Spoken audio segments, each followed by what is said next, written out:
दुसऱ्यांच्या दारातलं कधीच हिसकावून घेऊ नका. तुम्ही तुमच्या आयुष्यामध्ये काय केलं काय नाही केलं हे सगळं तुमचं तुम्हाला माहिती आहे.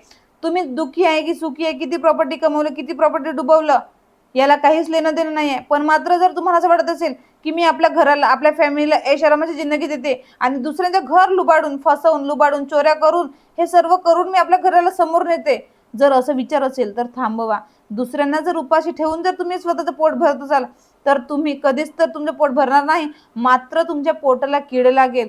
तुम्ही दुसऱ्यांना फसवून जर समोर नेत असाल तर नाही, तुम्ही कधीच समोर जाणार नाही, उलट तुम्ही भिकारी बनवाल आणि आपल्या परिवाराला तुम्ही भिकारी बनवणार. ओके, त्यामुळे ह्या असल्या गोष्टींवर लक्ष देऊ नका.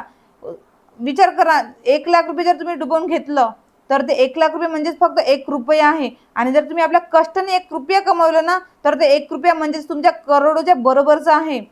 त्यामुळे थोडं अलर्ट राहा आणि विचार करा.